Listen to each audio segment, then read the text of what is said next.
Talk a little bit about what it truly takes in today's world for a high school athlete to be fully prepared, with regard to competing for not only a roster spot, but playing opportunities at Seton Hall.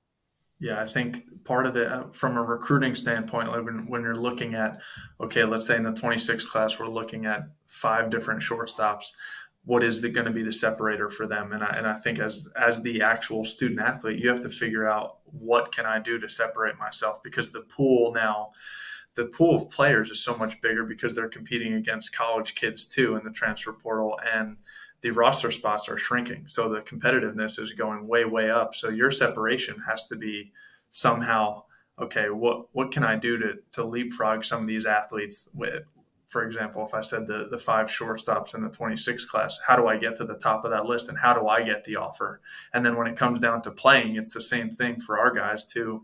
The current players on our roster, you have to think, okay, how do I separate myself? If we have 20 hitters, how do I become one of those nine? What's the separator? So I think for me, just looking at, like, you have to be a little bit pickier now looking at high school athletes, but for their outlook on it, you can't say that, okay, the high school athlete is washed away. That will never happen. I think the piece of it is kind of like we talked a little bit off air of like the character and culture piece. We have some, even on our team right now, we have some younger players, some sophomores that haven't really played because we had an older team last year. But the excitement around the team right now this year is like the culture and the character of the younger guys. Like they're exciting to be around. They want to get after it every day.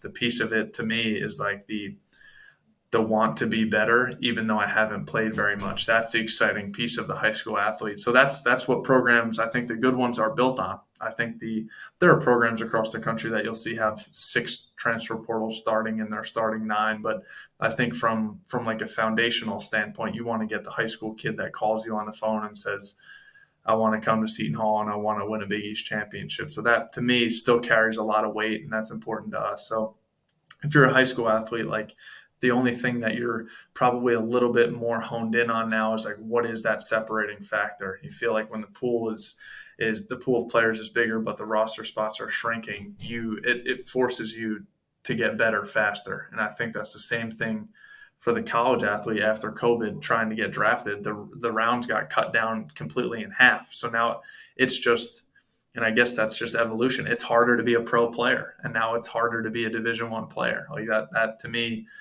some would say it's like unfair, but that's kind of the way evolution works. It's like you have to keep moving and getting better, or you kind of get left behind. So it's not.